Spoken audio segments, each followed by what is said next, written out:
அன்பானவர்களே, அன்பு வணக்கங்கள். இறந்தவர் படும் வேதனையிலிருந்து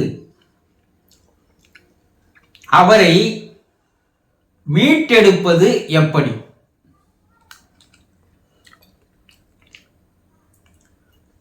இறந்தவர்கள் அனைவருமே ஆவி உலகிலே, மேல் உலகிலே, சிவலோகத்திலே, யமலோகம் என்று சொல்லக்கூடிய இடத்திலே பல்வேறு தண்டனைகளை பெறுகிறார்கள். பூமியில் வாழும் பொழுது மனிதர்கள் செய்கிற தவறுகளில் இருந்து சட்டத்தை ஏமாற்றி விடலாம், சட்டத்தையே விலைக்கு வாங்கி விடலாம். இந்த பூமியில வாழும் பொழுது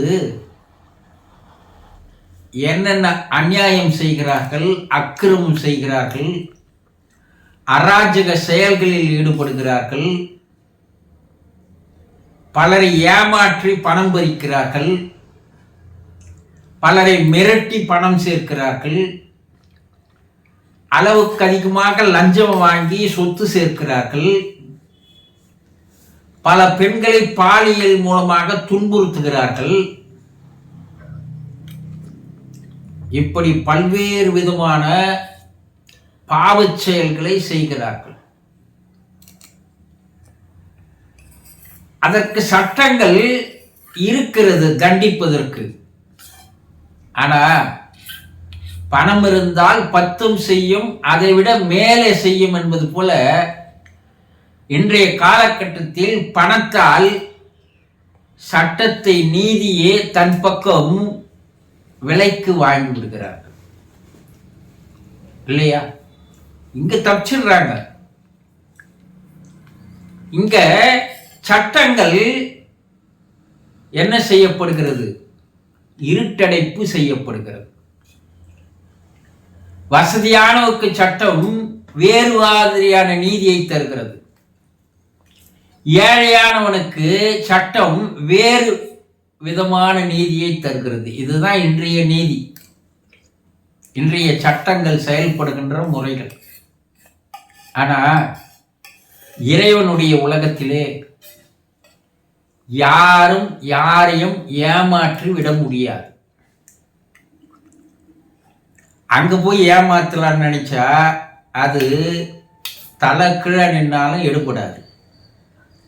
அவன் பூமியில் செய்த தவறுகளுக்கு உண்டான தண்டனைகளை அந்த உலகத்திலே அவன் அனுபவித்துத்தான் ஆக வேண்டும். அதிலிருந்து அவனால் தப்பிக்கவே முடியாது. அப்ப அந்த தண்டனைகள் மூலமாக அவர்கள் படுகின்ற வேதனைகள், துன்பங்கள் அளவிட முடியாதது, வார்த்தைகளால் அடக்கிவிட முடியாது. அப்போ அந்த வேதனையில் இருந்து தன்னை விடுவிக்க வேண்டி அவன் இறைவனிடம் மன்றாடுகிறான். ஒவ்வொருத்தரும் அங்க கெஞ்சி கூத்தாடுறாங்க, நான் செய்தது தவறுதான், பூமியில நான் ஏமாத்திடலாம், ஆனா இங்க இறைவா உங்களை ஏமாற்ற முடியவில்லை, நான் செய்தது தவறு, அந்த தவறுக்குண்டான தண்டனையை நான் அனுபவித்து வருகிறேன், ஆனால் அதிகமான வேதனையில் இருந்து என்னை விடுவிக்கும்படி இறைவனிடம் அவர்கள் மன்றாடுகிறார்கள். இது ஆவி உலக ஆராய்ச்சிகள் மூலமாக தெளிவாக தெரிய வருகிறது. அப்ப அங்க இருக்கின்ற உயர்நிலை ஆன்மாக்கள் இறைவன் பாராபட்சம் காட்டாதவன். நீங்க அந்த தண்டனையை அனுபவிச்சுதான் ஆகணும். இப்போ கண்கட்ட பிற்பாடு சூரிய நமஸ்காரம் என்பது போல இப்ப இங்க வந்து நான் செய்தது தவறுதான், ஆனா அதுக்கெல்லாம் அவன் இரக்கம் காட்ட மாட்டான். அப்போ நீங்க இந்த தண்டனையில் இருந்து நீங்கள் விடுவிக்க வேண்டுமானால் உங்கள் குடும்பத்தைச் சேர்ந்த இரத்த சம்பந்தமான கணவனோ மனைவியோ தாயோ தந்தையோ சகோதர சகோதரிகளோ பிள்ளைகளோ உங்களுக்காக இறைவனிடம் பிரார்த்தனை செய்ய வேண்டும். உங்களுடைய பிரார்த்தனையை வேண்டுதலை இறைவன் ஏற்றுக்கொள்ள தயாரா இல்லை. ஒரு சான்ஸ் நீங்க உங்க குடும்பத்தை சேர்ந்தவங்க இறைவனிடம் மன்றாடி நாள்தோறும் பிரார்த்தனை செய்தால் இறைவன் மனம் இறங்கி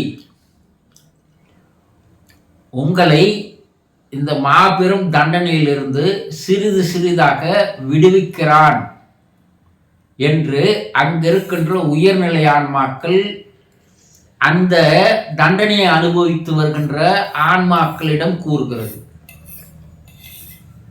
அதே நேரத்தில் குடும்ப உறுப்பினர்களுக்கும் அந்த உயர்நிலை ஆன்மாக்கள் தெரிவிக்கிறது.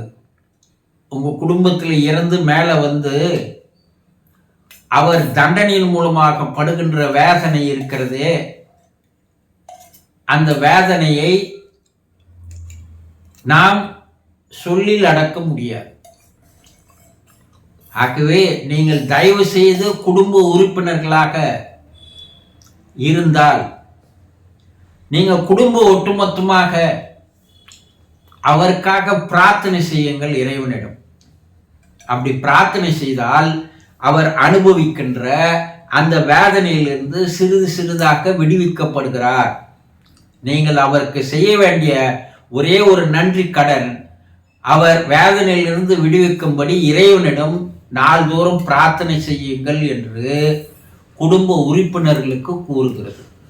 ஆகவே உங்கள் குடும்பத்தில் யாராவது இறந்து மேலே போயிருந்தால் அவர்கள் நிச்சயமாக அங்க தண்டனையின் மூலமாக வேதனைப்படுகிறார்கள்.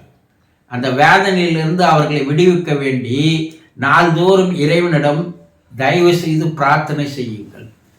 புரிந்து கொண்டீர்களா? சந்தோஷம்.